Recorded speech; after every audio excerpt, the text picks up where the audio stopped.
todos bem-vindos, Deus abençoe e boa noite, né, pra gente. Boa noite. Boa noite. Que bom estar aqui com vocês para a gente abordar um tema que é tão importante, né, na vida de todos nós, que é falar sobre vida. Mas a gente falar sobre vida, a gente tem que entender a questão ética da vida. Né? E aí eu tenho a impressão que o professor Engel falou na semana passada, né, sobre ética com vocês, mas a gente vai dar uma revisada nas questões éticas também relacionadas ao aborto. Né? Então a gente vai fazer uma análise filosófica, ética, jurídica e médica da interrupção voluntária da gravidez.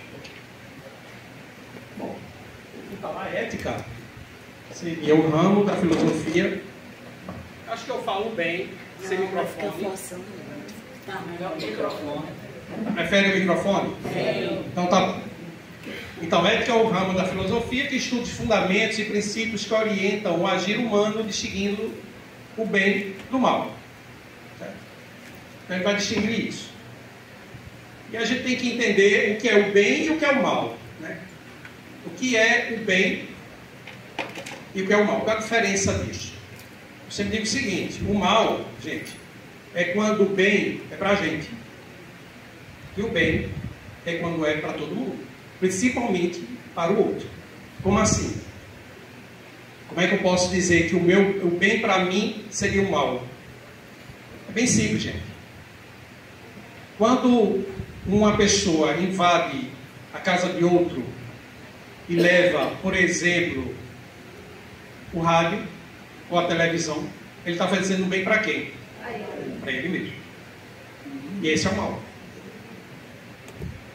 E o bem é quando é para o outro. Lógico.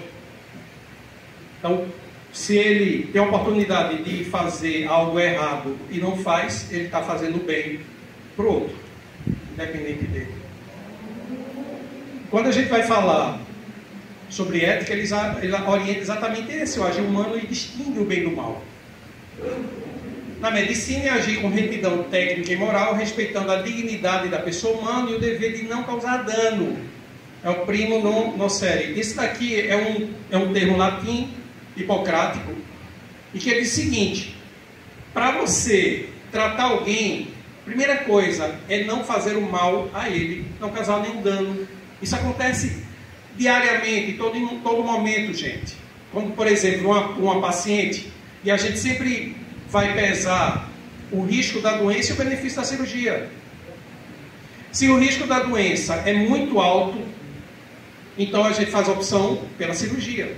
Mas se a doença não tem um impacto muito grande para ela, é melhor que ela fique e não opere. Porque o risco da cirurgia é maior do que o da doença. Entenderam? Se a gente encontra, por exemplo, ok?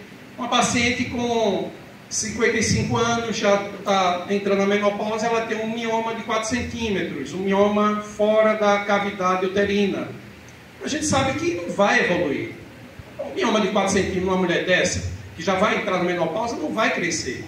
Então, o risco da cirurgia é maior do que o risco da doença. Então, não se faz a cirurgia. Não se faz o mal. Porque se ele operar, ele está fazendo bem para quem? Para ele. Porque a cirurgia, de alguma forma, ele vai ganhar.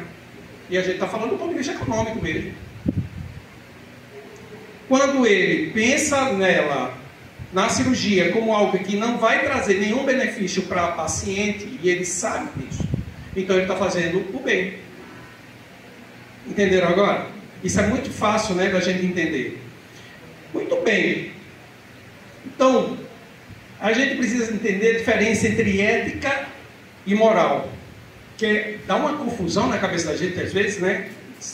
Ética e moral é tudo a mesma coisa? Não, é totalmente diferente. Então a ética é a reflexão crítica e filosófica, ela busca compreender por que algo é certo ou é errado. Já a moral é a prática social, define o que deve ser feito segundo costumes e valores culturais.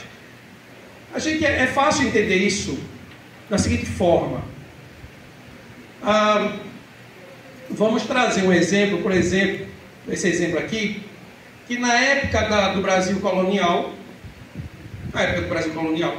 era normal, era natural, né, que as mulheres brancas tivessem um escravo para lhe servir. Então, do ponto de vista moral, está tudo certo. Só que, do ponto de vista ético, gente, tem que ser bom para as duas partes. A moral não. A moral é o costume. Então, eu não posso fazer nada que vá contra o outro. Por quê? Porque estou fazendo mal ao outro. Entenderam? Então, do ponto de vista moral, está tudo certo aqui. Mas, do ponto de vista ético, jamais estaria. É inaceitável. Por quê? Porque uma das duas partes aqui está sendo beneficiado e o outro não. Então, isso, do ponto de vista ético, jamais. Do ponto de vista moral, é aceitável. E hoje, é aceitável? Nem moral, nem ético. Não é. Veja que, vocês olham, quem gosta de olhar, né, as redes sociais, viu essa história aqui? Né? Wagner Moura dançando a micareta ao lado de Daniela Merkel, eu acho. E aí, ele, enquanto homem, é usado para segurar um guarda-sol para ele. Isso foi extremamente criticado, porque do ponto de vista moral, não está certo. Mas vamos entender, que é hoje, gente. Veja como mudou o conceito. E aí é que a gente entende isso aqui, A moral, ela dita as regras, mas a ética pergunta, essas regras são justas? É justo fazer isso? Então, era justo na época do Brasil Império a gente utilizar de um ser humano para nos servir, né, sem que houvesse nenhum ganho, e que se ele não fizesse, ele iria ainda para o pelourinho e iria bater nele, podia até matar. Era normal, era natural, porque eles não eram nem considerados como seres humanos, né, os escravos. Vocês vejam como mudou. E aí é onde a questão ética prevaleceu.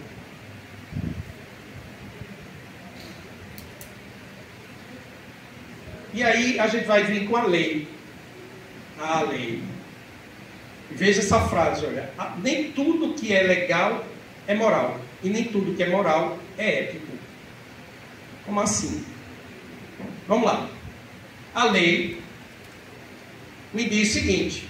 Hoje, nós podemos fazer, por exemplo, um aborto em bebês com 12 semanas, com 20 semanas, que não é mais aborto, a partir de 22, então até 20. Aborto, 22 semanas, aborto, 25 semanas é feticídio, é aborto. Então vamos botar os termos corretos nas coisas. Pode fazer. Foi violentada, então do ponto de vista da lei, faz. Do ponto de vista moral, faz. Só que depende. Porque no meu costume, não.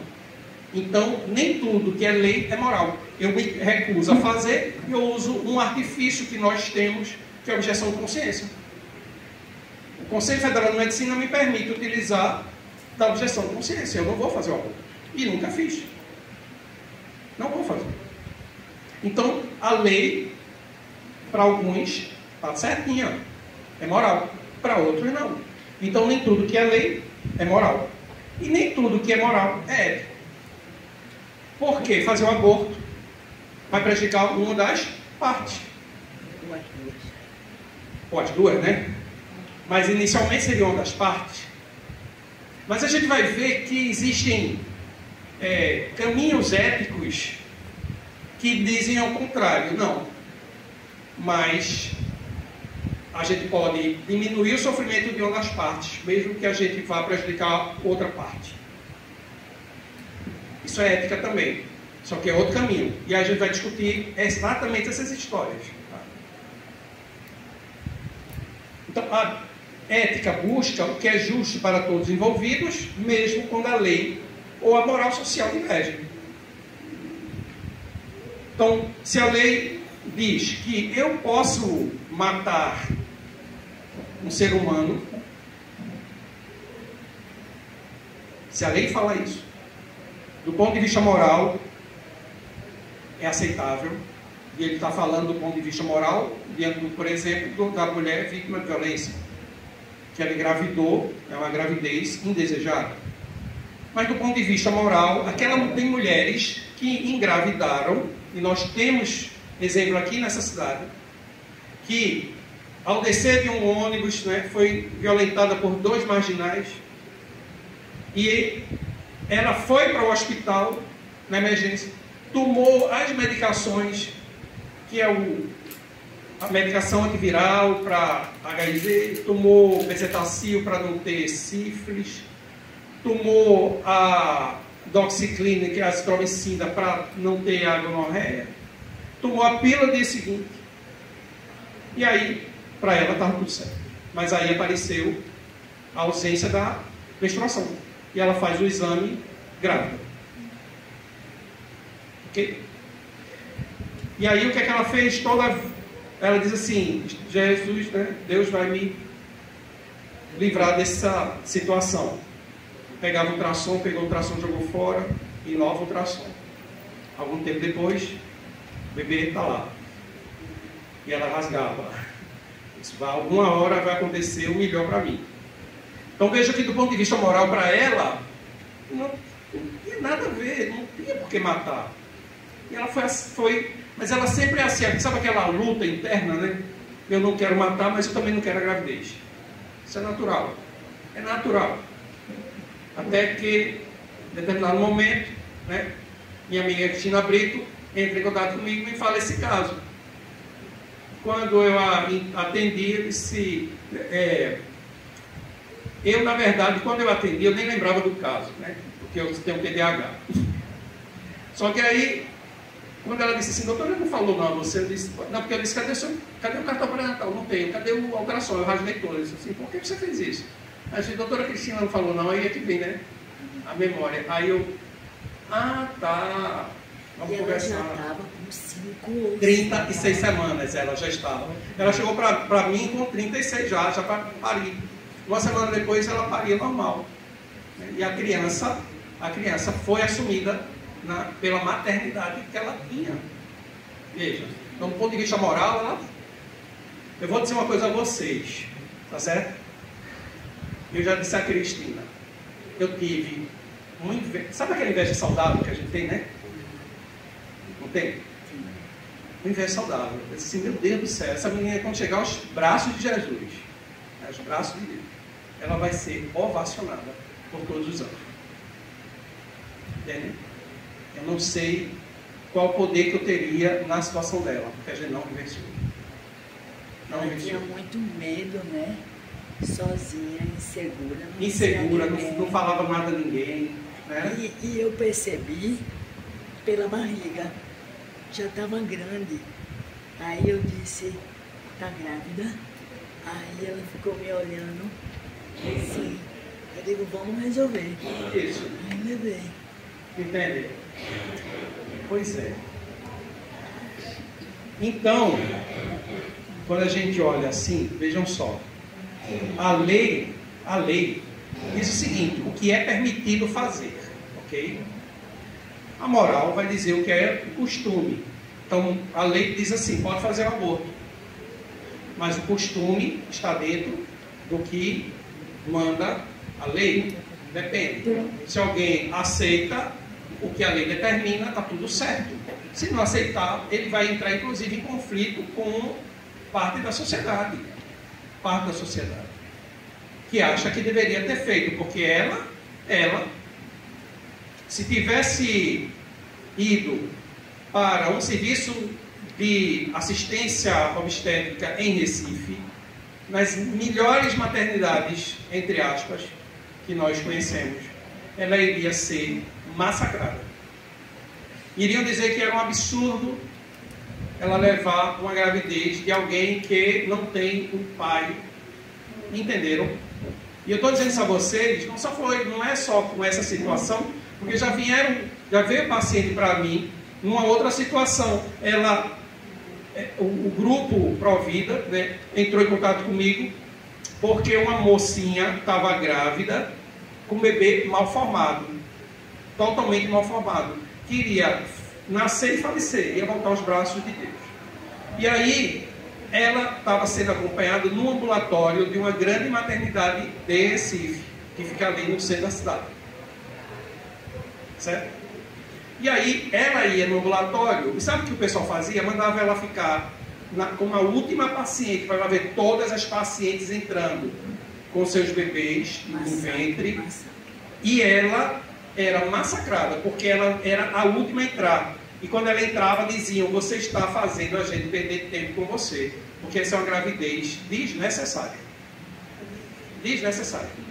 Até que aí ela foi acolhida. Quando ela acolheu, traz para a gente. Daí a gente acompanhou ela no hospital, no pré-natal, né? Ela não queria passar por uma situação no hospital público. Nós fizemos tudo que foi necessário. Ela não gastou, garanto a vocês que ela não gastou nada, mas ela teve tudo, tá? Porque nós levamos de hospital privado. Nós fizemos um parto. E a única coisa que ela falou, né, foram duas coisas: não gostaria de passar por um parto normal, porque a dor vai ser uma dor para mim insuportável. Não é a dor física, é a dor psicológica. E nós respeitamos. E não gostaria que tentassem fazer nada que viesse a um sofrimento. Olha o que a ética fala, não é? Eu pegar uma criança dessa, né, entubar. A criança, para vocês terem ideia, não tenha nem a boquinha. Mas tentar, pelo narizinho, entubar, entende? E prolongar o sofrimento dela, da criança. Não estou nem falando da mãe. Só iria trazer mais sofrimento para a criança. Então o que nós fizemos? Cuidado paliativo. Fornecemos oxigênio, né? Não precisou ir para soro. Ela faleceu em torno de 15 minutos. Foi o tempo dela, gente. Eu digo sempre, às vezes a gente vive 100 anos, né? 60, 50, mas pode viver também 9 meses, né? Pode viver 36 semanas, pode viver 6. Uma paciente minha, em determinado momento, foi para um colega e ele perguntou assim: qual é a sua gestação? Né? Ela estava gestante. Ela fez assim: é a minha segunda gestação, porque o meu primeiro Deus levou. Aí ele disse: você estava quantas semanas? Aí meu bebê estava com 6 semanas. 6 semanas. E ele fez assim: isso não é um bebê, isso é um embrião. O bebê é o meu, com 36 semanas, que estava no ventre da minha esposa. Ele é obstetra, tá? E aí meu bebê faleceu com 36 semanas. E ela deu a resposta assim, que eu me encantei por ela. Quer dizer assim: eu entendo a sua dor, mas ela não diminui a minha. Cada um tem a sua dor. A gente não pode definir, não pode dimensionar a dor do outro. Era o bebê dela. Não importa, gente, quantas semanas tinham. Tá? E eu me encantei. E eu vou dizer a vocês, ó, 6 semanas, né? Aqui, ó.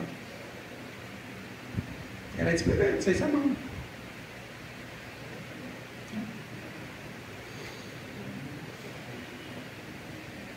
Então vejam, nem tudo que é legal é moral e nem tudo que é moral é ético. Isso aí a gente já entendeu. A verdadeira ética é aquela que protege o ser humano, mesmo quando a lei e a moral abandonam.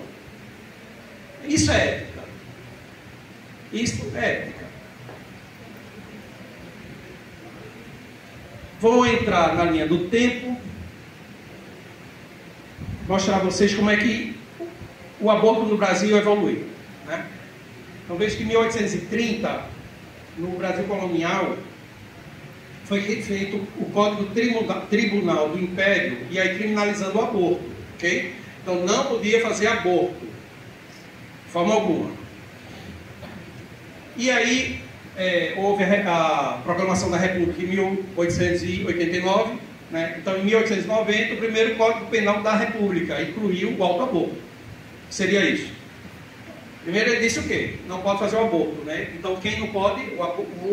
A parteira, né? Lembre-se que naquela época nem médico existia, né? A parto era em casa, né? Domiciliar. Então não pode. Só que aí eles viram que algumas mulheres estavam elas mesmas fazendo, de alguma forma, né?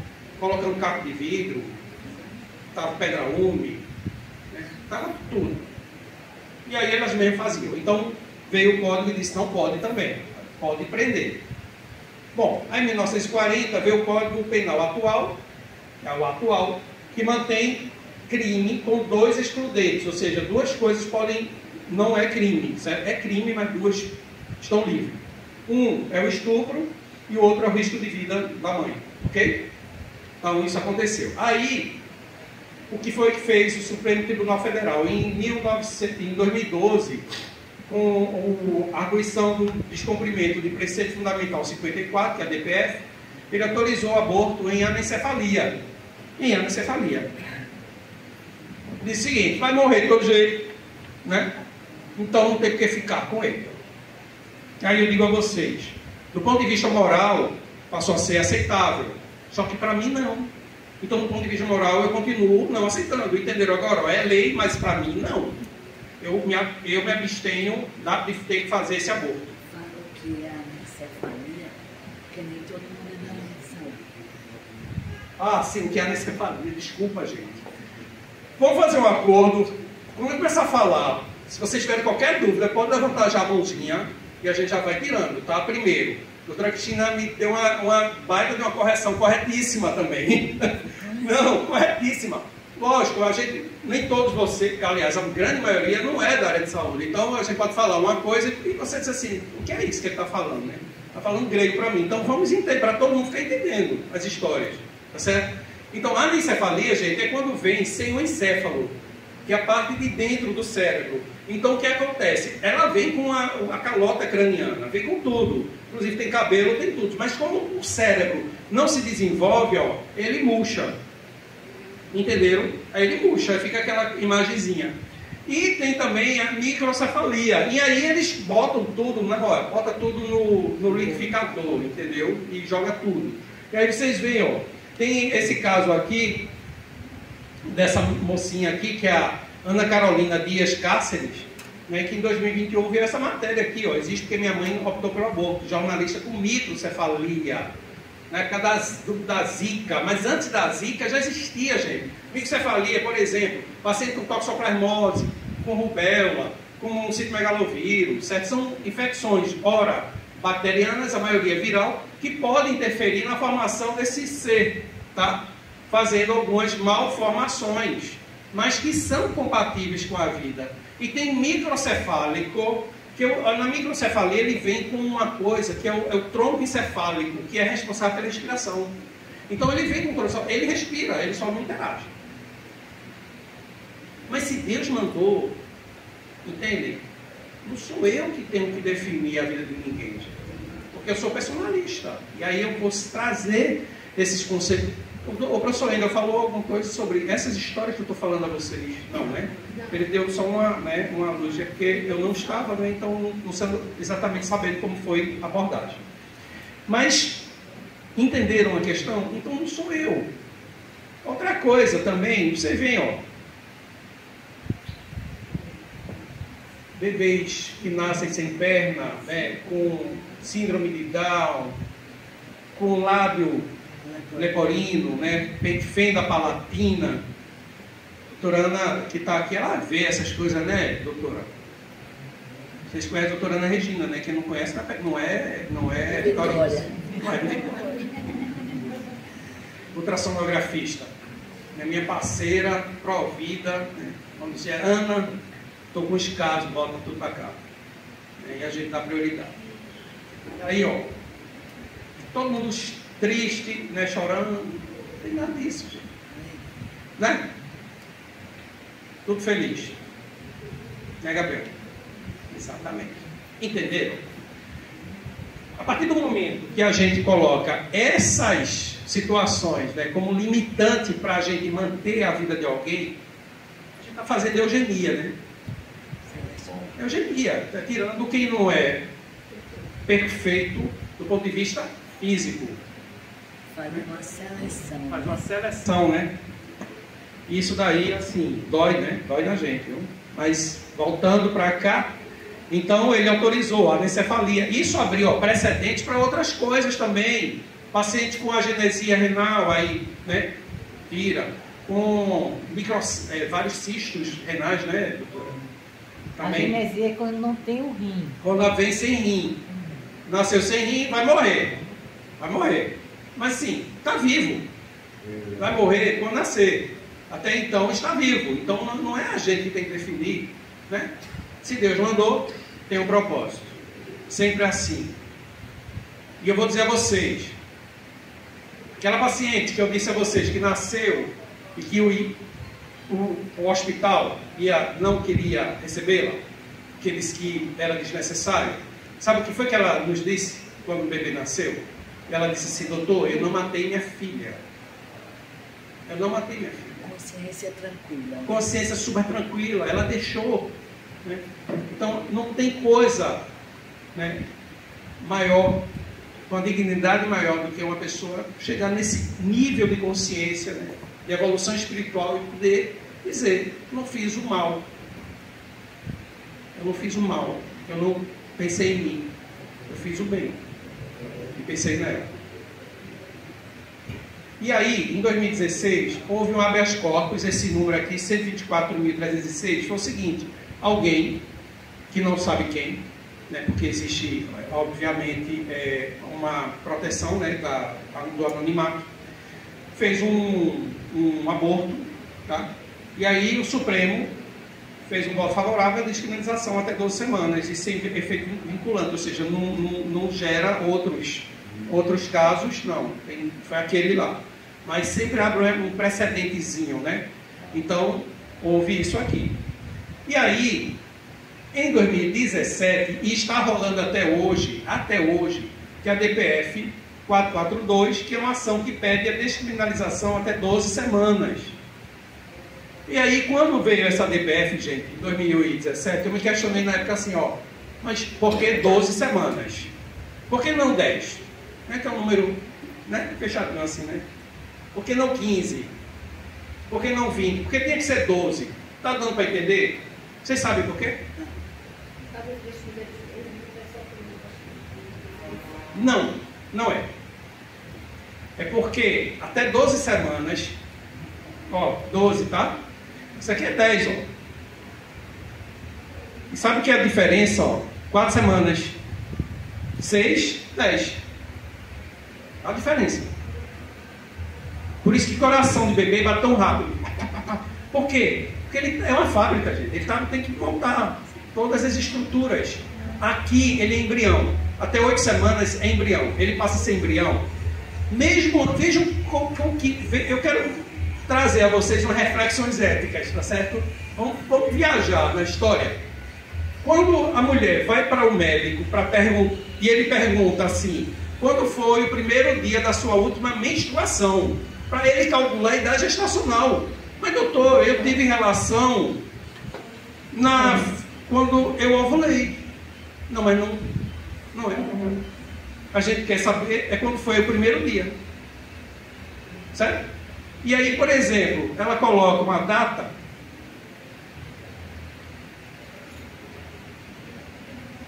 Vou colocar aqui uma data para vocês. Certo? Para vocês fazerem reflexões comigo aqui. Então, hoje é dia 5. Hoje é dia 5.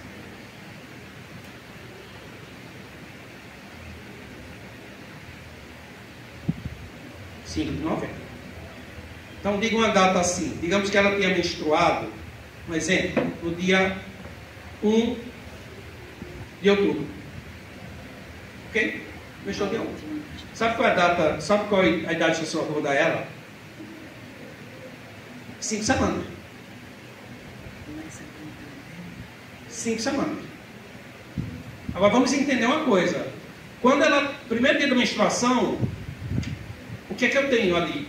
Eu não tenho nem um ovócito secundário, que é o óvulo mais maduro. Eu vou ter só folículo. Folículo imaturo, é dentro do ovário. Tem uma célulazinha ali e várias outras. Se eu estiver errado, a doutora Ana está aqui para me corrigir, viu? E aí uma dessas células vai começar a amadurecer mais intensamente. As outras vão fazer uma coisa chamada atresia. Elas vão ficar lá. Porque elas estão dando, na verdade, muitas vezes um suporte estrogênico, um suporte para isso, para ocorrer a preparação do útero. E aí, em torno de 14 semanas, tá?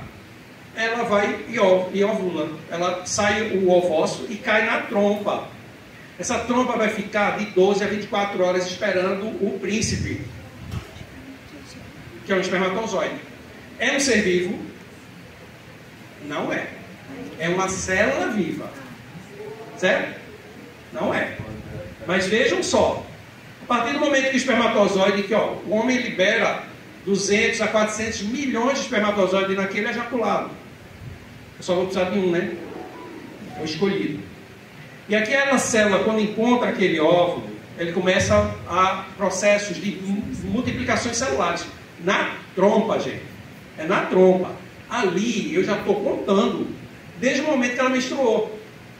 Vê que viagem da gente, né? Obstetra, né? Pode dizer, vocês são muito viajados. Aí isso acontece. Ovulou, encontrou o óvulo. O espermatozoide encontrou o óvulo. 24 horas depois, ok? Esse ali passa a ser um ovo. Ali agora sim. Tem a informação do pai, que está dentro do espermatozoide, com a informação da mãe que está dentro do óvulo. O encontro dos dois vai gerar ou um menino ou uma menina. Quem define o sexo do filho é o homem ou é a mulher? Quem é? Oi? É o homem, é o espermatozoide. Porque a mulher sempre vai ter óvulo XX. E o espermatozoide sempre vai ter um que é X e outro que é Y. Se o X chegar, vai ser menina. Se o espermatozoide Y chegar, vai ser menino. Então é assim que funciona. Então, a partir do momento que houve a introdução das duas cargas genéticas, ali eu tenho C. Ali começou a vida. Ó. E eu estou com 10, eu estou com 15 dias. E aí sabe qual o tempo disso daí acontecer e aí ele se implantar? Vamos botar mais 7 dias para isso acontecer. Então 14 com mais 7 vai dar 21. Bota aquele 1 que demorou, né? Na relaçãozinha e tal. 22, ok? 22. Ele entrou naquela fase do 22º dia da ovulação. Da ovulação não. Da menstruação. Ele é chamado blastocisto. Ali já é um embrião. O blastocisto é o que vai gerar o ser. É uma célula, são várias células onde vai ter 2 núcleos, um que vai gerar a placenta e outro que vai gerar o embrião. Veja que a gente já antes era o que? Um ovo. O ovo tem vida? É uma célula. Tem, gente, não é. O ovo tem vida. Quem não tem, quem é célula viva é espermatozoide e óvulo. O ovo já é uma vida, ok? Ali já iniciou a vida. E eu vou ter que esperar que ele chegue na fase de blastocisto para que ele caia na cavidade uterina e se implante dentro, que se implante no endométrio. Então a gente vai botar ali mais em torno de uns 1 ou 2 dias, ok? Então 22, 24, e aí ela está esperando a menstruação. Mas eu tenho um paciente que antes de ter o atraso, quando ela faz o teste, já está positivo. Porque o bebê já se implantou. Então o beta já positivo a partir do momento que há a implantação, que é a nidação. A vida não começa na nidação, começa na fertilização. Ou seja, na trompa. Ok? E aí, quando o bebê está com 6, é como se ela tivesse, na verdade, com 2. Aliás, com 4. Porque eu tiraria os 2, entenderam? Os 2, as 2 semanas que foi para ovular. Então, esse bebê, esses 6, sim e não, né, doutora? É sim, porque é o tamanho de 6, a forma de 6. Mas se eu fosse contar pela ovulação, seriam 4, mas não é. Porque 4 semanas a gente não vê nenhum bebê, nem eu, nem ela. Porque ela vai ver uma manchinha no útero, que é ali onde está implantado aquele conjunto de células, que é o blastocisto, que vai formar o ser mais maduro. E cada dia vai amadurecendo. E vocês veem como as coisas são tão rápidas, que em 4 semanas, olha, ele já está assim. Ok. Mas por que ficaram com 12? Podiam ter parado com 10 e assim, vamos fazer com 10. Sabe por quê, gente? Porque até 12 semanas, veja como eles são ardilosos. Até 12 semanas não existe osso formado, só existe cartilagem. Então, para fazer um aborto, sabe o que eles fazem? Eles botam uma cânula, fura a bolsa e aspira. E vai vir o quem? Um bebê, porque está cheio de cartilagem. Cartilagem passa por aqui. Cartilagem passa. É um bebê que a cartilagem é fraquinha. É diferente de um osso. O osso não vai entrar aqui. Entendeu como eles são ardilosos? Aí eles vêm com história para cima de mim. Isso daí é porque a vida só começa quando ele está com o sistema nervoso totalmente formado. Conversa. Isso é conversa. É pelos interesses deles, pessoais. Essas cânulas foram criadas pelo IPAS, que é um instituto ligado ao Planned Parenthood, que é uma instituição pró-aborto, que foi criado por Margaret Sanger, que ela era contra a vida de várias pessoas, inclusive dos negros afrodescendentes americanos. Ela era americana branca. E ela criou a clínica de aborto, dizendo à população que ela estava fazendo o que era o melhor para a população, por causa da gravidez indesejada, não sei o quê, mas ela participava da Ku Klux Klan. Vocês sabem o que é a Ku Klux Klan? Que era um encontro, né, de pessoas que eram contra negros, né, racistas, e eles saíam com aquelas túnicas brancas, né, na cabeça, né? Eles matavam, queimavam as pessoas, os negros. Vejam, eles estavam preocupados. Estavam preocupados? Não estava. E era isso. Eu tenho relatos do pessoal que trabalha lá, que fala assim: nós não podemos falar isso porque a população não deve saber. Aí eles vêm com a história de dizer assim: não, mas o branco, rico, faz o aborto, né, em clínicas que tem todas as condições. Mentira.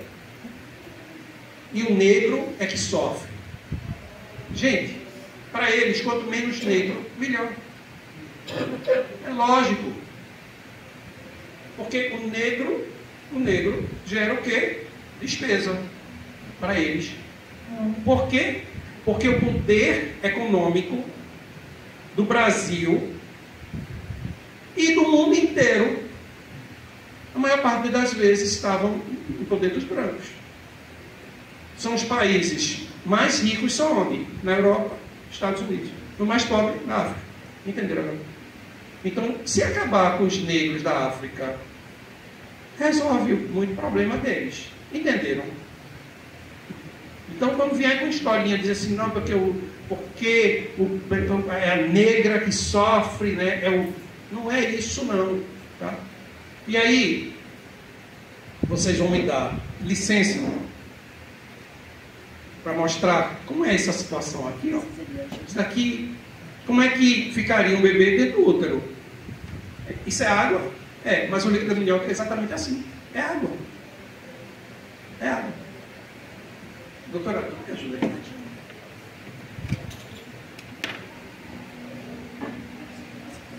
Vamos segurar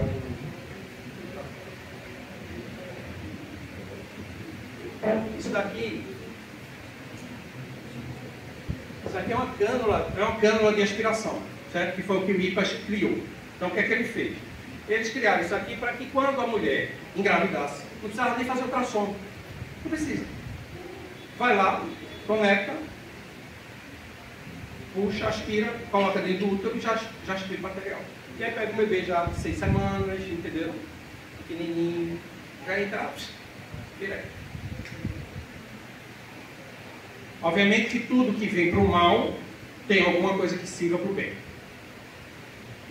Para vocês terem ideia, eu uso muito isso aqui. Por quê? Porque hoje nós temos ultrassons que identificam bebês que não estão mais vivos com 6 semanas, com 8, né, doutora? Com 9. Já estão mortos. E tem que sair. Então, o que é que eu faço? Eu uso a cânula, lógico, para tirar um bebê morto. Não é um bebê vivo. Entendeu?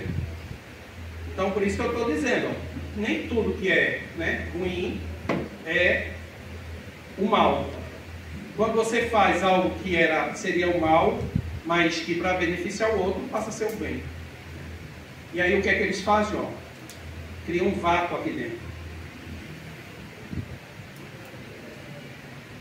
E aí vem. Imagine que isso aqui fosse o útero. Tá dando para todo mundo ver? Tá dando para todo mundo ver. Então isso aqui é como se fosse o útero. Tá? A gente entra, ó, tem o colo do útero, entrou pelo colo do útero. Aí chega aqui na cavidade. E aqui tem uma membrana, que é a membrana que protege o bebê. E aí ele, estoura a membrana, e aí solta aqui, e ele vai aspirar o conteúdo. E quando vem, ó, vem isso mesmo. Que era líquido, agora vem com sangue. É líquido amniótico, que agora vem com sangue, pedaço do bebê. E assim vai fazendo, até tirar ele todo, ok? Obviamente que um bebê que não esteja com vida antes, a gente faz isso para salvar a vida da mãe, tá? Mas o propósito deles foi esse. Então, por isso que foi 12 semanas. Eles são muito ardilosos.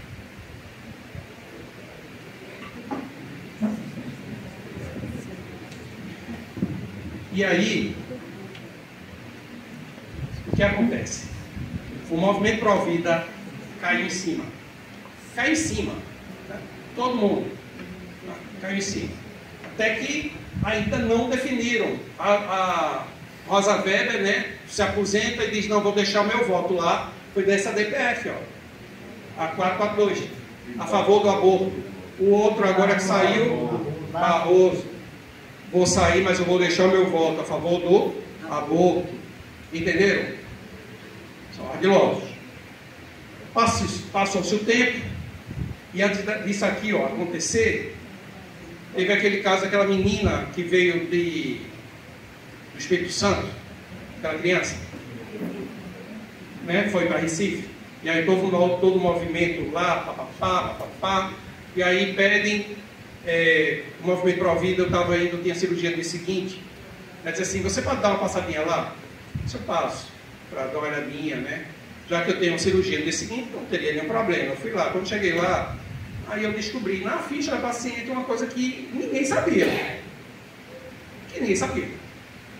Que estavam matando crianças, depois de 22 semanas, estavam matando, injetando cloreto de potássio no coração dessas crianças. Porque antes a gente falava sempre assim, ó, morreu porque fizeram solução salina. Eu disse, solução salina é água com sal, gente. Imaginando tudo, né? Mas aí, quando eu vi, o bebê já estava morto dentro do útero, que eu acho que tinha achado estranho, porque não era o que a gente iria encontrar. A gente ia encontrar o quê? Uma menina com um bebê lá dentro, vivo, né? Aí quando eu cheguei lá, não, o menino está vivo, não, está morto já. Eu disse, morreu como? Aí fui investigar cloreto de potássio. Uma substância que é extremamente agressiva, que inclusive o Conselho Federal de Medicina Veterinária em 2012, na resolução 1000/2012, considerou antiético matar os nossos animaizinhos por eutanásia usando cloreto de potássio, porque dói. Certo? Dói muito. Mas aí eles fazem isso. Tá? E aí não é aborto mais, é feticídio mesmo. Então, e como é que eles fazem isso? Aí pega uma agulha,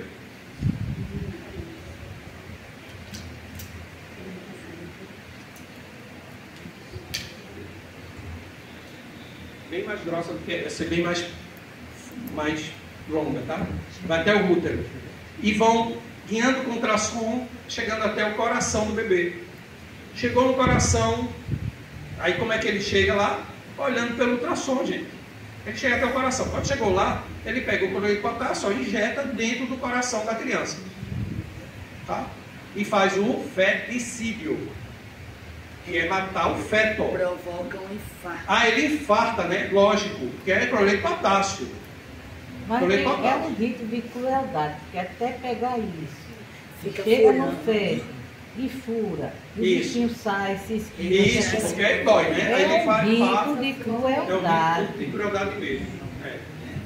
E aí o que acontece? Eles fazem, né? Quando eles fazem isso, né? Matam o bebê, e depois? O bebê vai evaporar? Não, vai ter que nascer. Ah, tudo bem, mas por que não deixa o menino nascer de outra forma? Por exemplo, eles podiam botar o misoprostol, né, que eles chamam de Citotec, lá dentro, ele ia nascer de todo jeito.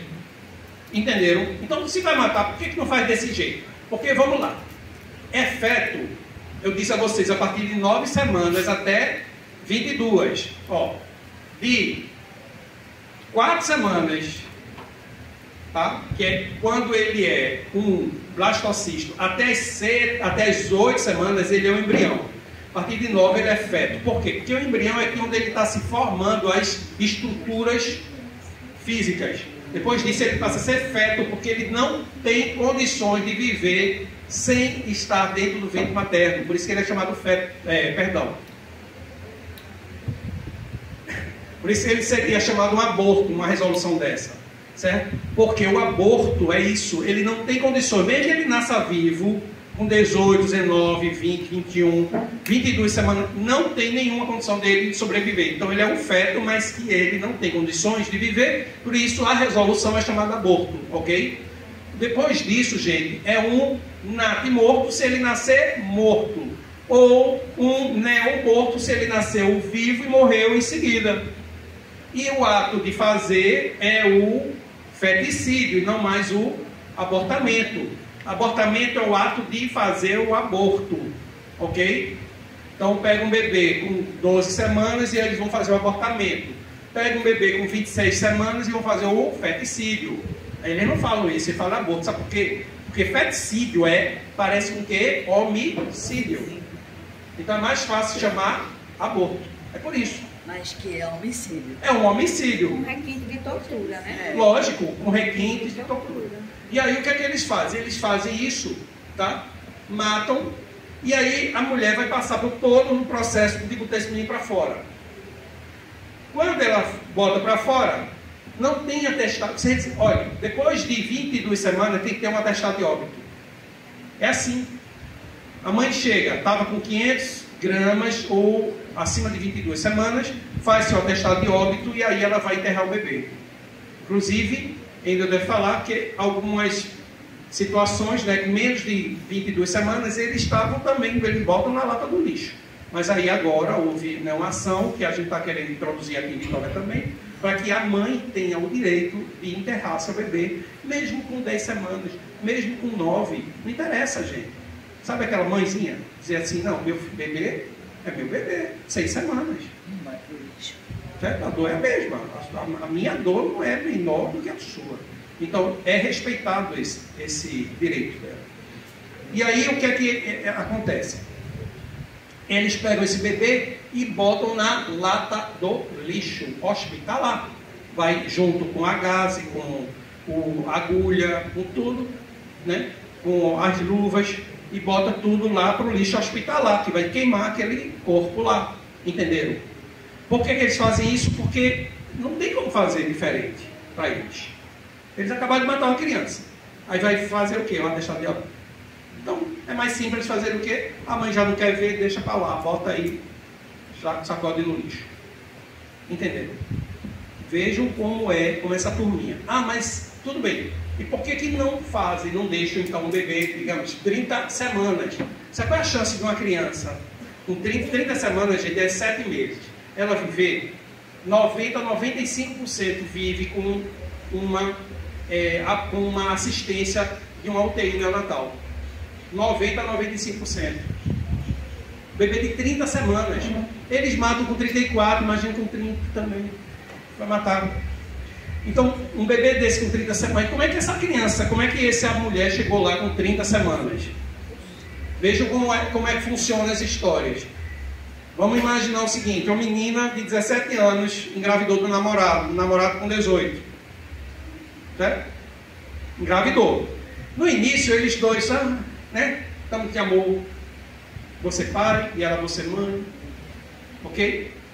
Só que, chega um determinado momento que esse garoto de 18 anos, ele sente a responsabilidade de chegar na consciência.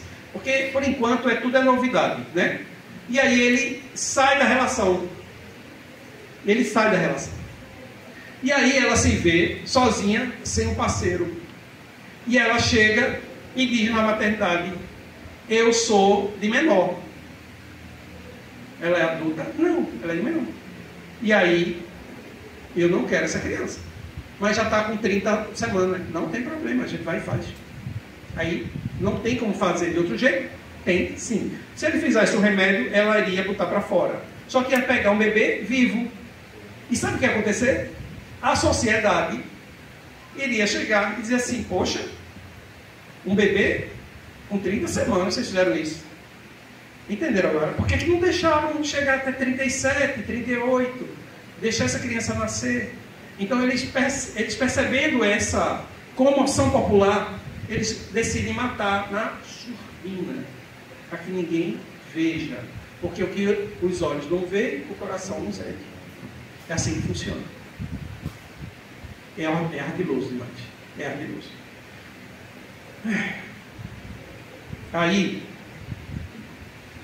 o que acontece? Em 2024, sai o projeto de lei 1904/2024, equipara aborto. E aí, ó, vê, aborto após 22 semanas, né? Que não é aborto, é feticídio. A homicídio. Tem que parar mesmo, gente. Tem que parar. Aí falaram que era o projeto do como é o cara que faz que viola a mulher? Do estuprador. É o projeto do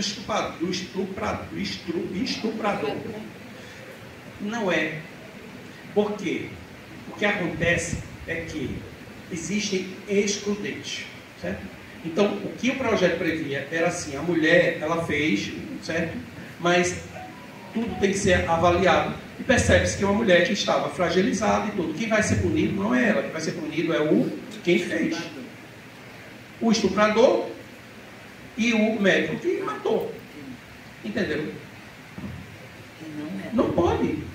E aí o que é que teria que fazer? Ou faz o parto prematuro e bota para UTI neonatal, ou deixa esse menino vir, já que ele já está com 30 semanas, com 25 semanas, deixa ali. Se ela disser não quero de jeito nenhum, então faz um parto prematuro e entrega para a UTI neonatal para recuperar, né, permitir que ele tenha uma sobrevida e depois aí vai para adoção, gente.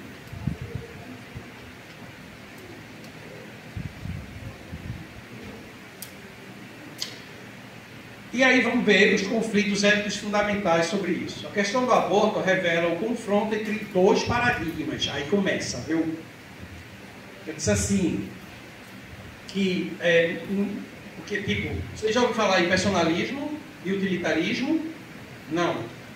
Bom, todo mundo vai ficar sabendo de tudo aqui. Vou revelar tudo. Certo?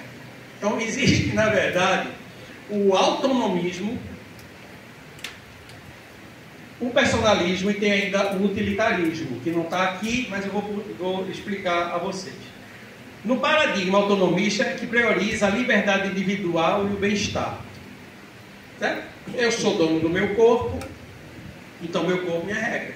Isso funciona bem, funciona assim. O autonomismo, ele respeita, por exemplo, o direito que a mulher tem de na hora de ter um bebê, ela dizer: não, eu quero uma cesariana. Não quero, não me toque. Não toque. E está certa. É o direito, é a autonomia dela. Entendeu agora? Tem que ser respeitado. Ela assina um termo de consentimento livre e esclarecido. Porque vira violência. Se eu atender alguém na minha sala, fazer o pré-natal, quem já esteve na minha sala sabe que eu tenho 4 cadeiras. Gente. Porque lá a gente recebe a família. A maioria dos consultórios são o quê? 2 cadeirinhas, né? Ela acompanha, na minha sala são 4. Não é isso? Porque vem ela, o marido, a avó, o avô, né? Então está todo mundo lá. Mas se em determinado momento eu disser assim: ó, não pode não, é só você. Isso é violência obstétrica, sabiam disso? Você sabia? Não pode fazer isso. Ela vai para o parto, né? Que é a companhia do parceiro. Ela é de menor, ela tem direito a ir com a mãe e ainda com o parceiro. Ninguém pode impedir, porque ela é de menor. Se ela é de maior, ela vai com parceiro ou com qualquer outra pessoa da família. Não pode encher de gente, porque aí aumenta a possibilidade de contaminações. Mas está tudo certo. Autonomia. Quero fazer uma plástica. Autonomia. Não quero ser tratado desse jeito. Eu já estou com câncer em estágio muito avançado, não tem mais jeito. Eu quero cuidado paliativo, autonomia. Então isso tudo está certinho, ok? A bronca é quando ela está na questão do aborto e diz assim, meu corpo, minhas regras. O corpo é dela, mas o outro não é. O outro é outra vida, não tem nada a ver com a dela, ok? Então, é o autonomista. O personalista, ele reconhece o valor absoluto da vida humana. A vida é um bem inalienável, eu não posso decidir pela vida de quem quer que seja. Não nem se discute isso. Então, é o personalista. Muito bem.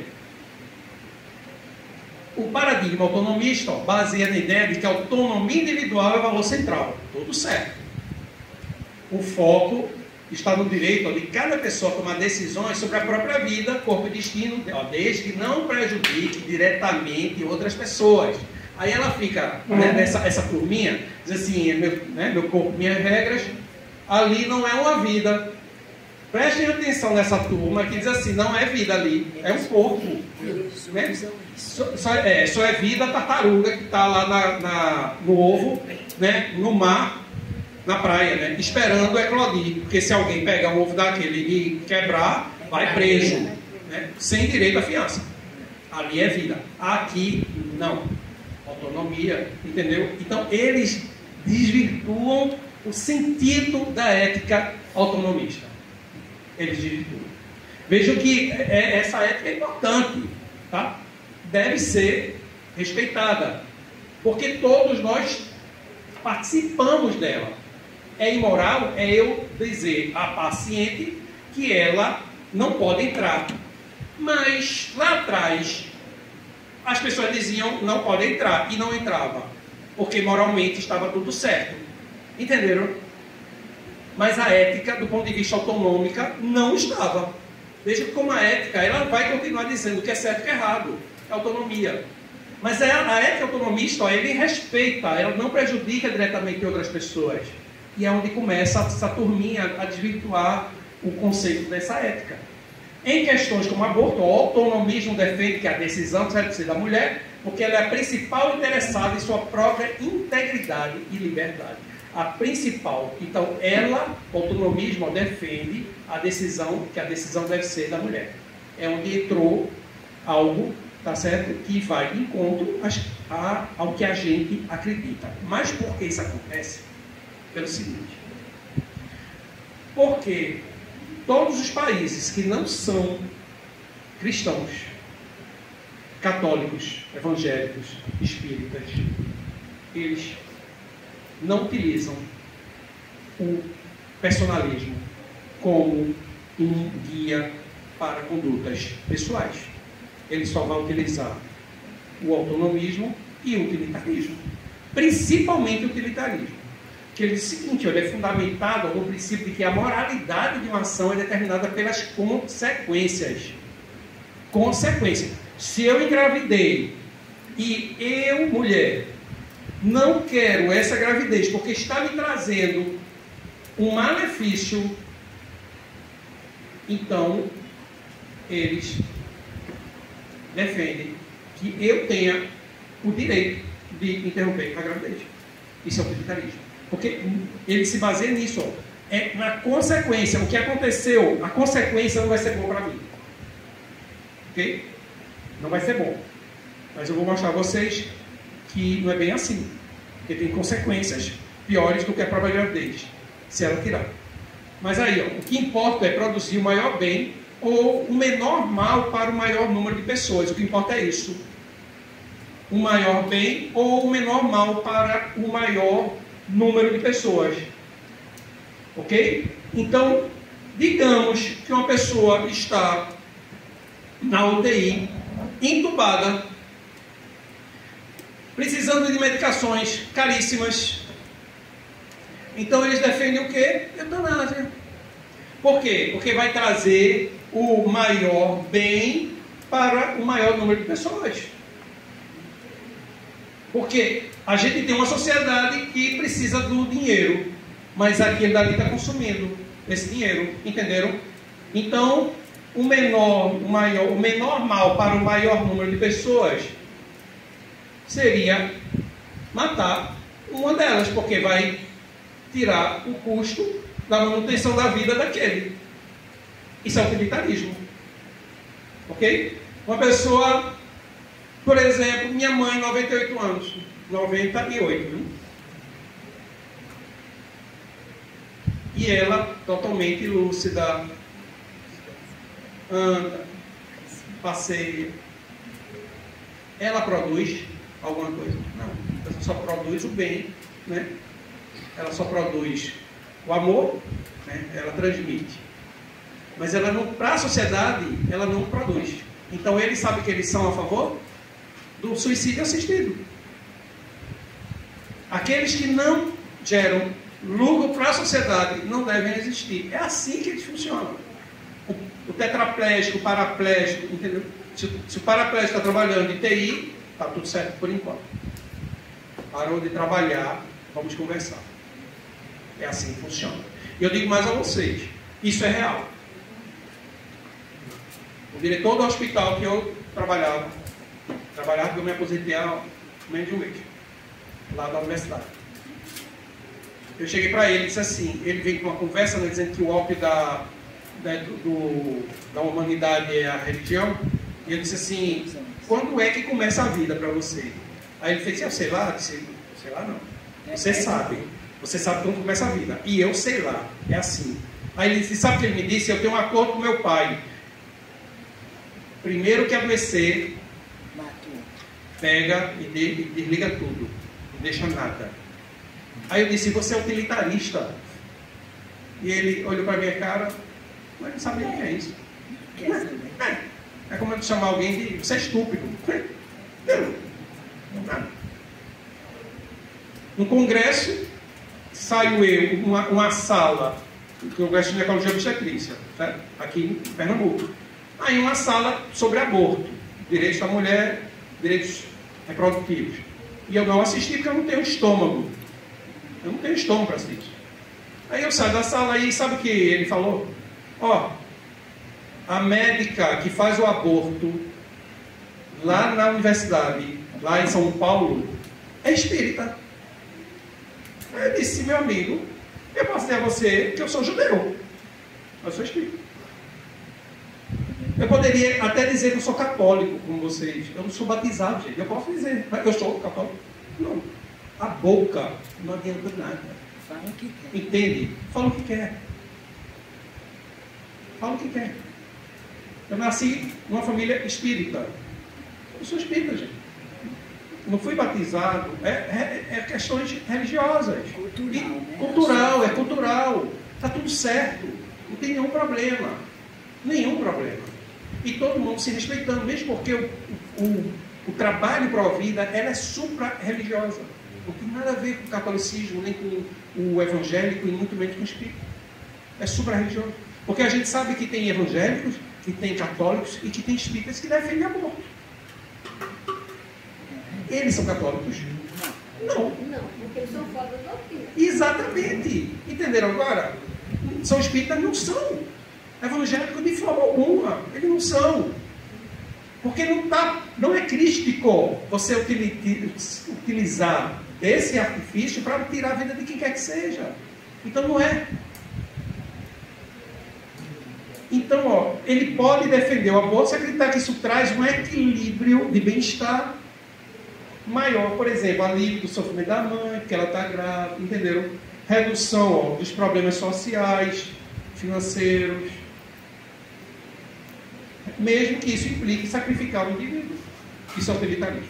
Estevam, a gente ouve que desde o início o interesse deles é controle populacional. Ah, sim, lógico. Então, Tudo tudo é controle baseado populacional. nisso. Né? Tudo é baseado no controle populacional mesmo. Entenderam agora? E quanto mais não é controle, quanto mais gente com um poder econômico elevado, melhor. segundo ele, seria melhor. Poucos com muito. É. E muitos sem. Sei não. Minha sobrinha, ela fazia um conceptivo através de acho que dos adesivos, algo que coloca durante muito tempo. Aí a ginecologista dela sugeriu dela colocar um vinho. A menina era muito segura e ela colocou. Com alguns meses ela engravidou. Aí foi para a médica, a senhora disse que era seguro, eu coloquei. E você vai querer ter? Então no final eu disse, não, eu estava fazendo um médico, eu não queria ter filhos. Mas eu engravidei, eu vou ter. Mas é risco por causa do vírus, não sei o que. Ela disse, mas eu não quero saber, eu vou até o fim. Eu entendi. E a neném nasceu bem prematuro, mas nasceu, hoje está vivo, já completou 4 anos. Graças a Deus. O que nossa irmã até colocou é muito importante isso, né? Porque do ponto de vista ético, gente, tem umas nuances religiosas, tá? E a gente não vai entrar nesse mérito, tá? Porque não é o foco. Mas existem nuances religiosas do ponto de vista ético também, tá? Inclusive sobre vários assuntos, até com fertilização in vitro, com tudo, tá? Se alguém quiser depois conversar, a gente conversa, mas não é o foco isso aqui. Então, aqui eles defendem. Aí, paradigma utilitarista. Vamos para a ética utilitarista. Então, qual é o valor do ato? É medido pelas consequências. Aquilo que eu falei. Se a gravidez vai me trazer um desconforto, então tem que tirar. Porque a consequência não vai ser boa. Busca o maior bem para o maior número. No aborto aceita interrupção se evitar o sofrimento ou problemas sociais. Então é uma ética consequencialista, mas relativiza o valor da vida individual. Ela é consequencialista, ou seja, ela vê essa ética, ela vê que o que pode acontecer numa gravidez indesejada não vai ser algo bom para aquela que está grávida. Então, por isso que ela defende piamente que o aborto ele é e deve ser praticado. Na ética personalista, a pessoa humana tem valor em si mesma desde a concepção. Nenhuma razão pode justificar a eliminação deliberada de uma vida inocente e defende a inviolabilidade, a solidariedade e o respeito ao absoluto à vida. Prestem atenção que os países que têm o aborto legalizado, Europa, lá para a Europa, Portugal, França, Inglaterra, Japão também, né, a Europa é Ásia, Rússia, são países, gente, materialistas. Não é personalista, é utilitarista. Você é útil. São países, por exemplo, como a Colômbia, aqui também, como o Uruguai, que eu estive no Uruguai e eu disse, cadê? Não tem igreja aqui não. Tem uma ali perdida. Perdida. Não existe. O país não é religioso. Então, as pessoas fumam maconha no meio da rua. Entende? Tudo liberado. Tudo liberado. Então, eles são utilitaristas. Eles acham que se tiver desejando interromper uma vida, está tudo certo.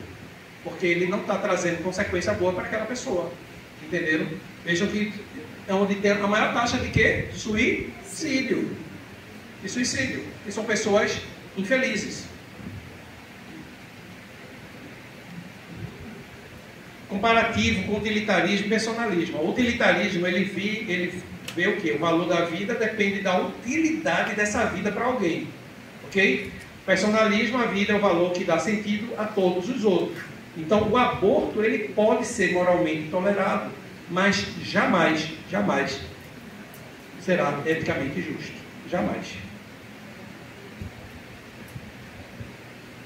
Aplicações práticas. O utilitarismo poderia justificar o aborto, a eutanásia e o suicídio assistido. O personalismo rejeita todos eles, pois a vida não se mede por utilidade, mas sim por dignidade. Então a pessoa está na finitude da vida. O que é que a gente faz? Cuidado paliativo. Cuidado paliativo. O nosso animal está sofrendo, cuidado paliativo, tira a dor. Não precisa mandar matar não, gente. Oxigênio faz tudo. Faz tudo para dar o quê? Conforto àquele animal. Tá? É assim. E aí você está fazendo bem. Tá? Mesmo com toda a despesa que você vai ter, mas depois se reconstrói, gente. Mas aí você depois tem assim, poxa, eu não mandei matar. Né? Essa sensação é uma sensação de alívio muito grande. Da ética da utilidade, a ética da dignidade. A ética da utilidade, ela pergunta assim, vale a pena viver? E aí ela responde, a dignidade, toda vida vale por si mesma. Toda vida vale. Então o aborto pode ser moralmente aceito por parte da sociedade, mas eticamente jamais será justa. Jamais. A verdadeira ética protege a vida precisamente quando ela está mais vulnerável. Doutor Estevão, eu queria que pudesse explicar qual o interesse de colocar o aborto nas políticas públicas. Então, mas é por causa daquela questão do autonomismo que a esquerda tanto defende, entenderam? Do utilitarismo. Eles querem lutar em políticas públicas, o aborto, porque eles são abortistas. É por isso. E por que ainda não entrou? Porque a bancada evangélica, católica, não permite. Tira essa bancada que o aborto sai, gente. Outra coisa, antigamente tinha que ter o BO, né? O boletim de ocorrência. Eles também tiraram essa. Não existe boletim. Mas é aquilo que eu falei a você. Se a mulher chega e diz assim, eu tive uma relação não consensual com o marido, uma mulher casada há 10 anos, teve uma relação, mas ela não estava afim dessa relação. É não consensual. Ela vai na maternidade com 30 semanas e diz, minha relação foi não consensual. Ela brigou com um cara, né? Não quero mais ele, bota para fora. É o que ela não consensual, E aí ela faz o aborto, ou melhor, o feticídio, né? 30 semanas. Um bebê 1,2 kg nasce, tá? E nasce morto. E o aborto em caso de estupro, moralmente ele é compreensível, agora eticamente é injusto. É injusto. E é injusto por quê? Porque o estupro é uma das maiores violências que pode ser cometidas contra uma mulher, certo? Mas o aborto não repara a dor. Ele acrescenta uma segunda tragédia, que é a morte inocente. Então a ética, diferentemente da moral e da lei, busca o bem de todas as partes envolvidas. A ética busca o bem de todo mundo. Mas é diferente da moral e da lei. Ela só busca o quê? O bem do que tiver o maior interesse. Entenderam agora? Uma ação que salva uma vida às custas da destruição de outra não pode ser eticamente justa. A mulher violentada precisa de amparo, justiça e acolhimento. O filho inocente precisa de proteção e oportunidade de viver. A ética verdadeira é aquela que protege a vida, inclusive quando a dor tenta justificá-la. Vê como é. E é assim mesmo. Ela foi violentada. Então a ética verdadeira, ela protege aquela criança, mas mesmo quando a dor daquela gravidez indesejada, mesmo ali, quando ela tenta justificar aquele aborto, a ética diz assim, mas a gente está protegendo ela, porque o direito é inalienável, ninguém pode intervir sobre a vida de quem quer que seja. E outra, doutor Estevão, será uma dor que não vai curar outra dor, porque não vai deixar de existir. Se teve, né, o estupro, e depois ela ainda mata, não vai tirar o estupro que já aconteceu, não apaga, né? Não, e vai ter mais um componente negativo que ela vai tirar a vida. Então,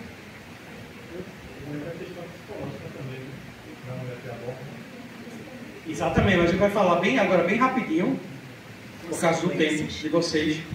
Mas olha, consequências físicas. Isso é importante, gente, porque assim, a gente recebe. Aí o que é que isso tudo vai servir para vocês? Porque meninas chegam e nos procuram e vai acontecer também, pode ter acontecido já com vocês, querem fazer o aborto. Jamais digam assim, eu não faço aborto, isso é um pecado, isso é um erro. eu não preciso utilizar de argumentos religiosos para fazer com que uma mulher desista do aborto. Eu não preciso. Porque eu tenho N razões, N argumentos para fazer ela desistir. E eu não estou falando nem desses argumentos só, porque isso aqui é muito pouco. Muito pouco. Nosso movimento Provida, ele vai até as pessoas que têm nesse desejo de interrupção da gravidez, e aí elas nos trazem. Só para vocês terem uma ideia, há uns 2, 3 anos nós recebíamos muita gente. Hoje a gente não recebe quase ninguém. Quase ninguém. Por quê? Porque está liberado já o aborto.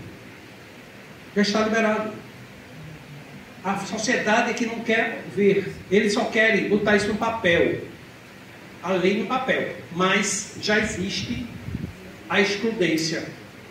As pessoas fazem o aborto, matam e não acontece nada.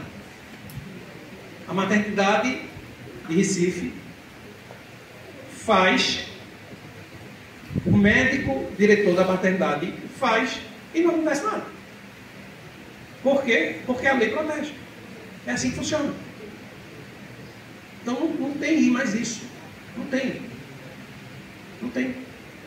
E a gente recebia muito mesmo. Eu já recebi um casal que a mocinha grávida do 4º filho. Ela tinha 3 meninas. E aí veio o marido do lado. E aí eu digo assim, depois de conversar, ela dizendo que não tem mais condições, estava com 7 semanas de gravidez. E aí eu disse assim, o que é que você acha para o marido? Ele fez assim, doutor, eu não me incomodo, eu teria esse bebê, mas assim, a decisão é dela. Eu amo demais ela, a decisão é dela. Aí eu disse assim, você é o pai de todas as crianças que estão com vocês? Ele disse, eu sou pai das 2 últimas. A primeira, a mais velha, eu ganhei a paternidade na justiça. Aí eu disse assim, tá, mas e se é um pai biológico chegar para pegar a criança, a filha dele? Aí ele disse, é impossível, eu já ganhei na justiça. Aí eu disse, esqueça a justiça.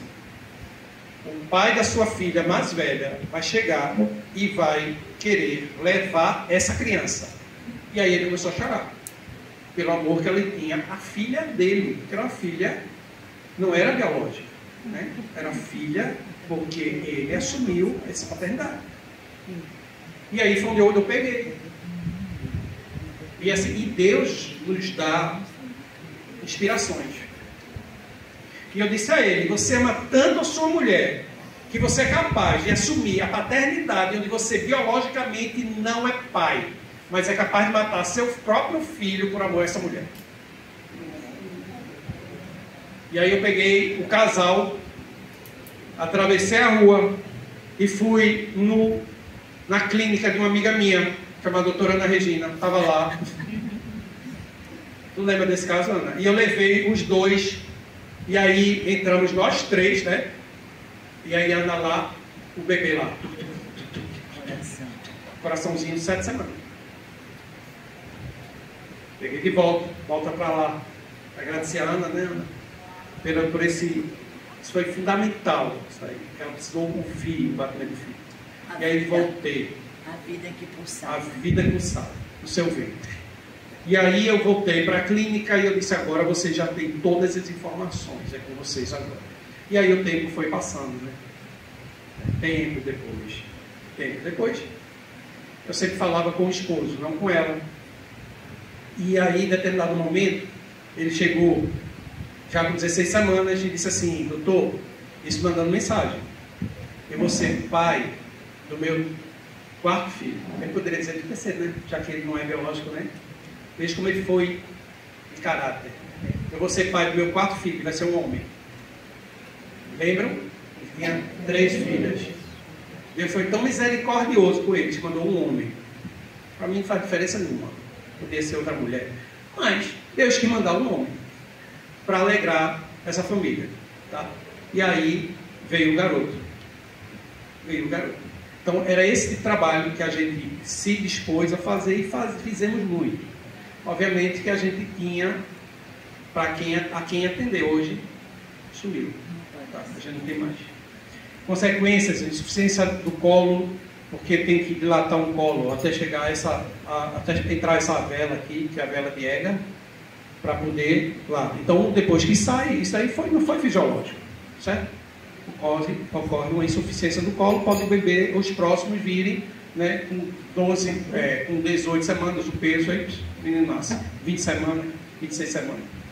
Hemorragia, perfuração, formação de aderência, porque quando vai fazer o aborto, aí tem que fazer uma raspagem, sabe? E aí, se raspar demais, vai chegar até o músculo e aí cria aderências.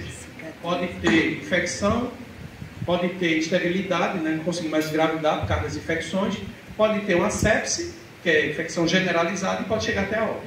Mas vamos lá, consequência, o nosso irmãozinho falou de consequências psicológicas. Essas consequências aqui são para todas as mulheres, todas que têm um aborto passam por isso, todas. Transtorno do sono, quando descobre que o seu filho não está mais vivo no seu ventre, ela perde o sono. Tem a frustração do instinto materno, toda mulher vem com esse instinto, ou digamos que a maioria, né? Talvez os meninos de útero, né, não tenham, não é assim, né, que fala hoje em dia. Veja como as coisas mudaram, né? Mas a grande maioria vem. E vem ansiedade, gente, é o medo do amanhã, não sei o que vai acontecer. Ou a depressão, que é a tristeza que não para. Mas as que fazem o aborto ainda tem. Aí elas sim, que provocaram o aborto, passam pela culpa, o remorso, um pensamento suicida, passam pelo arrependimento e aversão ao parceiro quando ele foi que induziu ela a fazer o aborto. Isso é que a gente chama de síndrome pós-aborto, ok? Em determinado momento, uma mocinha aos 19 anos faz o aborto há 20 anos atrás. Ela, com 39, chega para mim e ela era gesta 1 para 0, um aborto. E aí eu cheguei para ela e disse: você permite fazer uma pergunta? Eu disse: sim. Porque eu sabia que ela não tinha um parceiro. E eu disse: qual é a tua sensação hoje daquela situação que você passou lá atrás, há 20 anos? E ela fez assim, uma tristeza profunda. Porque eu não me liguei mais a ninguém. E aquele filho seria hoje meu porto seguro. Porque ele estaria com 20 anos. Entenderam? A dor que não tem fim. Pior isso. É uma dor que não tem fim. E aí eu vou trabalhar, porque a gente tem que trabalhar. Eu tenho que ajudar a ela se livrar da dor. E não massacrar. Porque tem gente que, não, tá vendo? Né? Vai fazer? Não, gente. Ali é um ser humano. A gente tem que acolher. Né? Então, olha, vamos, né? Entrega a Deus, né? Vai, começa a fazer caridade, vai para a igreja, vai para... Entenderam? Para reverter essas situações, tá? A gente já está encerrando. Eu vou colocar só esse videozinho aqui. E... Oi, Pedro, antes do... Tá. Posso falar uma coisa? Pode. É comum se ouvir assim: não, tem que ser o aborto, porque tem que liberar, porque senão vai ter infecção, faz de qualquer jeito. Mas não existe estatística nenhuma que comprove isso. Que diga o número de abortos que ocorrem. E quem garante que não está ocorrendo também isso? Qual é a nossa saúde pública? Não é tão eficiente assim a ponto de estar promovendo esses abortos de forma sem complicação nenhuma. Garantir, não. E eu digo mais, não existe aborto seguro, não existe nem parto seguro, gente. Não. Ah, mas então, se não existe parto seguro, é porque... mas o bebê tem que nascer de todo jeito, não vai ter que nascer. Então, não tem garantias de que o parto será seguro, tá dando para entender? Só que o menino tem que nascer, o aborto é diferente, é algo que eu estou provocando. Um aborto com um menino morto, é seguro? Não é seguro, mas tem que fazer. É diferente da minha escolha, a escolha de eu tirar e de eu fazer, porque tem que ser feito. O que eu quero chamar a atenção é que eles usam isso como desculpa, mas não é desculpa. Eles dizem que vai diminuir o número de abortos, e não vai, porque a gravidez passa a ser o próprio método contraceptivo. Em relação a custo, se fala muito de redução do custo. e o que ele vai gastar com a saúde mental É. e a saúde física Exatamente. dessas mulheres que fizeram aborto instigado por eles. É muito maior o custo, é muito maior as sequelas, é muito maior as consequências negativas, não é? É verdade. Eu vou colocar esse Coloca o vídeo. vídeo, porque senão ninguém para de falar, porque o negócio é sério, tem muita questão, né?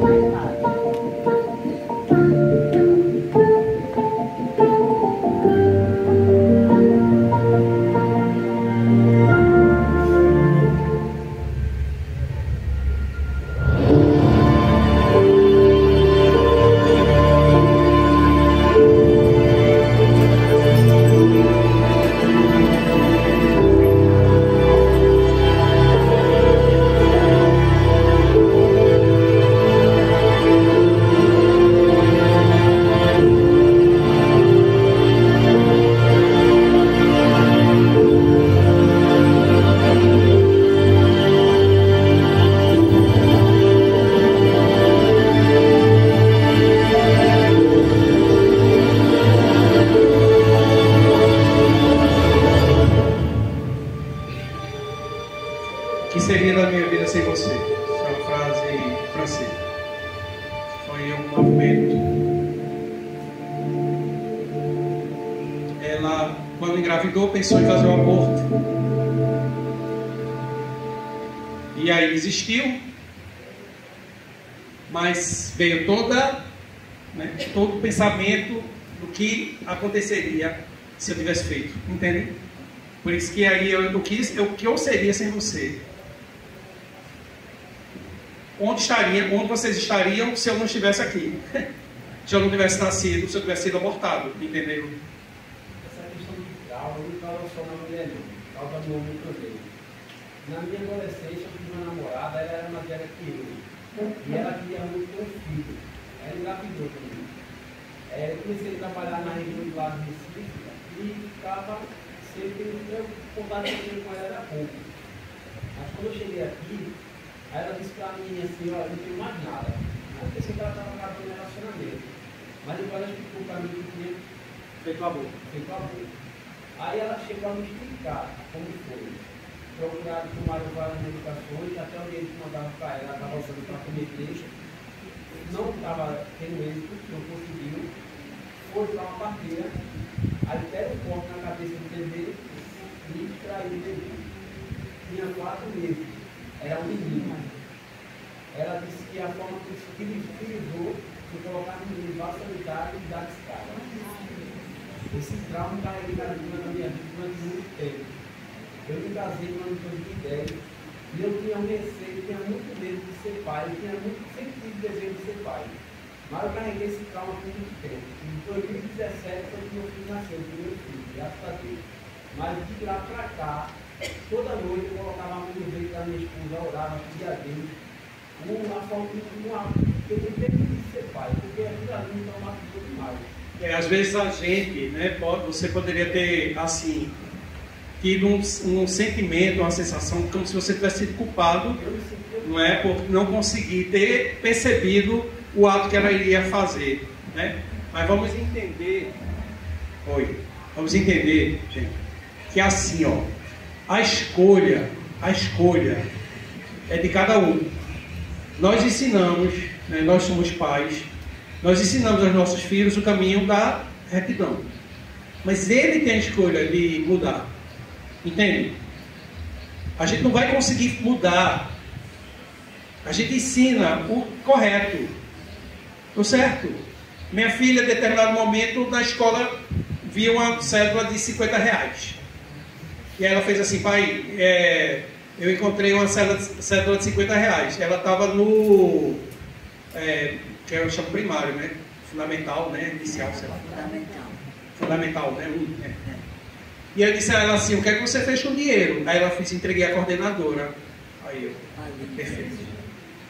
O que a coordenadora vai fazer com esse dinheiro é problema dela. Mas aquela historinha de que o achado não é roubado, para mim, não funciona. Entenderam? Porque outro pai poderia dizer, bobagem foi essa, o achado não é roubado, não é assim, né? Muita gente faz isso. Não é, gente. Não é. é fazer o certo. Não se pega nada, nada. Porque isso daí é o que a gente chamaria de utilitarista. Mas abre precedente. Abre precedente. Pequenas coisinhas erradas, a gente abre precedente para coisas maiores, que vem por aí. Entende? Então, assim, uma vez, poxa, eu estava no negocinho do patinho, aí estavam fazendo sorteio, né, para ver quem ganhava um patinho, eu não ganhei. Eu disse, tu estava precisando de um patinho. Tu tem o teu aqui, ó, que teu pai comprou. Então deixa, quem recebeu naturalmente estava precisando. Entenderam? Então é a forma que a gente vai conduzindo. Então, não é... Se eu digo à minha filha, ó, o aborto está errado. Se ela decidir, é uma escolha dela, eu não posso interferir. Eu não posso. Porque se a mulher quiser fazer um aborto, ela consegue fazer. Ninguém fica sabendo. Ela só sabe se ela quiser. E depois que ela fez. Entendeu? E se a mulher não quiser uma gravidez, se ela não quiser, ela consegue matar o próprio filho. Ela consegue matar o próprio filho. Sem nem utilizar as mãos sobre ele, sobre o seu ventre. Basta que ela esteja extremamente triste, angustiada, depressiva, pressão sobe, cortisol, libera um monte de drogas na corrente sanguínea dela. O bebê não aguenta e vai ao. Eu estou dizendo isso a vocês porque eu já tive assim. Eu já tive. Já tive a experiência de ver em paciente minha isso acontecer. Entende? Vocês veem como é a força do pensamento. Gente, eu gostaria imensamente de agradecer. Porque toda vez que a gente vem, né, a gente sempre tem cada. E elas voltaram para a adoção. Foi super bem acolhida aqui na cidade pela juíza da cidade e da infância. É a juíza da infância e da adolescência, né? Isso, da infância e da adolescência. E a gente fez o parto dela. 2 meninas. Uma disse à família que tinha um mioma, que estava enorme a barriga, né? Ninguém sabia. E a outra era um tumor de ovário. E elas queriam cesárea porque queria também que eu ligasse. Uma queria que eu ligasse, a outra era o primeiro filho, mas disse que não ia matar a criança não, ia dar para adoção. Assinam todos os documentos. A juíza aqui foi espetacular. Tem a psicóloga também da infância e da adolescência, deu toda a assistência, assinaram tudo. Quando o bebê nasceram, todo mundo ficava assim, eu quero para mim. Eu disse, não, já tem família. Quando um bebê desse vende, já tem família certa para essa adoção. Crianças lindas, doação legal, tudo legalizado. Por isso eu estou dizendo, tudo. E a família não soube. Aí, enfim, eu para Vitória, certo? E a gente colocou ela em hospital privado. Eu não botei ela no público. Então teve custo da gente, não tem nada a ver com ela.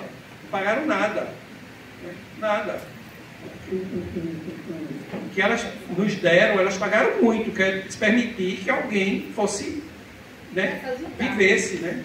Então, o melhor pagamento é esse. Eu acho interessante vocês falarem do trabalho do Provida, porque a gente não tem esse conhecimento. E às vezes pode chegar alguém precisando de ajuda e a gente não sabe a quem procurar. Exato. Se chegar alguém, aí eu sempre digo isso ao pessoal, se chegar alguém que quer fazer um aborto, sabe o que vocês têm que falar? Você diz assim, eu conheço um médico para resolver o teu problema. Seja, não vai dizer que vai fazer um aborto, resolver o problema. O problema dela é o quê? A gravidez indesejada. Para ela é isso. Ou seja, o problema dela é esse. O problema para eu resolver é deixar que ela desista da história. Não é? Então ninguém está mentindo. Salvar as 2 vidas. Então ninguém está mentindo. Né? Então, eu conheço um médico para resolver esse problema, viu? Pode mandar lá para o CQ. Aí manda, não paga nada, chega lá, certo? É só dizer, eu estou com um problema de gravidez para resolver com ele. Basta isso. As minhas meninas já são também treinadas para fazer esse acolhimento, recebe todo mundo e a gente vai conduzindo dessa forma. E aí não há absolutamente nenhum custo, nem na gravidez, no parto, e nem pode ter. Nem pode. Uma pessoa que vinha fazer um aborto, né, e depois a gente diz agora, bom, vamos ficar aqui, tem um custo do pré-natal. Não pode ter. Não pode. Por quê? Porque senão vai por água abaixo todo o trabalho. Porque vão dizer o quê? Não, ele faz, ele tira, mas aí tem um custo dela sobre o pré-natal. Doutora Ana está aqui. Alguém já pagou algum ultrassom? Nenhum. Não pode. Não pode. Certo? Não pode. Porque é acolhimento. A gente não pode ganhar em cima da dor do outro. Então a gente dá toda essa assistência e dá todo o acompanhamento até o parto. Certo? E é assim que a gente funciona. Tá bom? Muito obrigada. Alguma questão a mais? Tudo certinho? Então, muito obrigado.